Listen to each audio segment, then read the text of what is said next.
तो नमस्ते दोस्तों, स्वागत है आपका फिर से एक बार मुद्रा खोज में। और अगर आप भी हैं मुद्रा की खोज में तो आप हमारे साथ जुड़ सकते हैं, क्योंकि यहाँ पर मिलने वाले हैं आपको बहुत से ऐसे आइडिया और बहुत से ऐसे विचार जो आपको अपनी मुद्रा को बढ़ाने में बहुत हेल्प करने वाले हैं।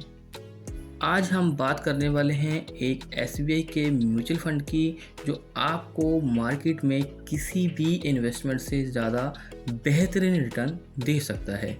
चाहे वह इन्वेस्टमेंट स्टॉक मार्केट के स्टॉक्स में हो, या फिर किसी म्यूचुअल फंड में हो, या फिर गवर्नमेंट का कोई भी प्लान हो, जैसे कि आरडी, या फिर कोई एलआईसी का प्लान हो, या बैंकिंग का सेविंग प्लान हो, या फिर वह कोई भी पोस्ट ऑफिस की स्कीम हो, या फिर किसी भी तरह का और इन्वेस्टमेंट हो गवर्नमेंट सेक्टर के अंदर या फिर प्राइवेट सेक्टर के अंदर। और हाँ, यह सब बातें जानेंगे हम पूरे डेटा को एनालाइज कर और प्रूफ के साथ। एक साल पहले भी हमने इस म्यूचुअल फंड की बात की थी। उस टाइम हमने अपने डाटा के हिसाब से एनालाइज कर 21% का रिटर्न का अनुमान लगाया था, जो कि आप हमारे YouTube के चैनल पर जाकर हमारी यह वीडियो देख सकते हैं। और आज जो हम बात करेंगे, फिर से डाटा विद प्रूफ देखेंगे। और इस फंड ने अपने इन्वेस्टर को पिछले 3 सालों में या फिर पिछले 1 साल में क्या रिटर्न दिया है। तो अगर आप भी जानना चाहते हैं एसबीआई के स्मॉल कैप म्यूचुअल फंड में इन्वेस्टमेंट का फंडा, तो आइए आगे बढ़ते हैं। और हाँ, नीचे YouTube के चैनल का लिंक आपको मिल जाएगा, इस पे ही जो हमने वीडियो बनाई थी। और साथ में मैं आपसे शेयर करूँगा कि मैंने इस फंड में कब इन्वेस्ट किया था वीडियो शेयर करने से पहले, और जानेंगे आज तक मेरा रिटर्न कितना हो चुका है। तो सबसे पहले देखते हैं इस फंड का नाम, जिसका नाम है एसबीआई स्मॉल कैप फंड, जो कि एक एसबीआई का स्मॉल कैप का फंड है। अगर एनएवी वैल्यू की बात करें तो 145 रुपये के आसपास हैं, और फंड के साइज़ की बात करें तो वो 20,000 करोड़ रुपए के आसपास है। एक्सपेंस रेशो की बात करें तो 0.72% है, और क्रिजल द्वारा 2 स्टार की रैंकिंग दी गई है इस फंड को। तो अब बात करते हैं फंड के रिटर्न की। तो सबसे पहले वन टाइम इन्वेस्टमेंट की बात करते हैं। तो इस फंड ने अपने इन्वेस्टर को 25.7% का रिटर्न दिया है। और अगर इसकी दूसरी तरफ इसका कंपैरिजन करें हम, S&P जो कि एक स्मॉल कैप का ही इंडेक्स है, उसने 11.88% का रिटर्न दिया है अपने इन्वेस्टर्स को। अब देखते हैं एनएवी के रिटर्न को। अगर 1 साल में देखें तो वह 20% के आसपास है, जहां पर कैटेगरी का रिटर्न 25% है।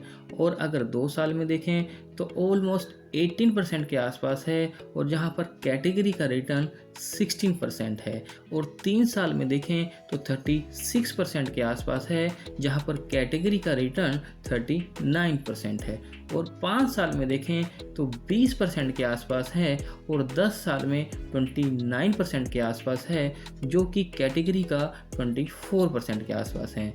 और जब यह फंड मार्केट में आया था तब की एनुअल रिटर्न की बात करें तो 25.70% है, और जहां पर कैटेगरी का रिटर्न 22% है। अब बात करते हैं एसआईपी के रिटर्न की, जो कि हम सबका पसंदीदा टॉपिक है। अगर 1 साल में देखें तो 26% के आसपास का रिटर्न है, 2 साल में देखें तो 20% का रिटर्न है, और 3 साल में देखें तो 25% के आसपास का रिटर्न है, और 5 साल में देखें तो 27% का रिटर्न है। अगर 10 साल में देखें तो 24% का रिटर्न दिया है इस फंड ने अपने इन्वेस्टर्स को। अब बात करते हैं इस फंड की होल्डिंग की। तो इक्विटी में होल्डिंग 84% के आसपास है, और अदर सेक्टर में होल्डिंग 16% के आसपास है। नंबर ऑफ स्टॉक 55 हैं।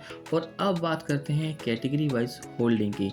तो लार्ज कैप में इस फंड की होल्डिंग 0.71% है, और मिड कैप में 7.89% है, और स्मॉल कैप में 49.2% है, और अदर्स में देखें तो 26% के आसपास है इस फंड की इन्वेस्टमेंट। आइए अब देखते हैं इसी फंड में यानी कि SBI स्मॉल कैप फंड में एक इन्वेस्टमेंट का स्टेटस। अगर 2-2.5 साल पहले आप इस फंड में SIP करते 2,000 रुपये की, तो आपका इन्वेस्टमेंट वैल्यू हो जाता 58,000 रुपये के आसपास, जो कि आज की डेट में करंट वैल्यू 1,16,000 रुपये के आसपास हो चुकी है। रिटर्न की बात करें तो 101% का रिटर्न दिया है इस फंड ने, और XIRR की रिटर्न की बात करें तो 29% के आसपास है। तो इस तरह आप भी देख सकते हैं मार्केट में म्यूचुअल फंड, ताकि आपको मार्केट में सबसे बेहतरीन रिटर्न मिले। और अगर हम इस फंड को किसी भी प्लान से कंपेयर करें, या फिर एक नया इन्वेस्टर 10 से 12% का रिटर्न की आशा करता है, या फिर किसी भी गवर्नमेंट स्कीम या प्राइवेट स्कीम के अंदर जैसे कि RD में, जहां पर हमें 6 से 7% का रिटर्न मिलता है, या फिर बैंक की सेविंग में 4 से 5% का रिटर्न मिलता है, या अन्य कोई भी गवर्नमेंट या प्राइवेट प्लान या अन्य कोई भी ऐसी स्कीम जहां पर हम इन्वेस्ट करते हैं और हमें मैक्सिमम 8 से 9% तक का ही रिटर्न मिलता है, तो क्यों ना हम इस तरह के फंड्स मार्केट में ढूंढें और इन्वेस्ट करें। और अब अंत में, म्यूचुअल फंड में निवेश करना जोखिमों के अधीन होता है।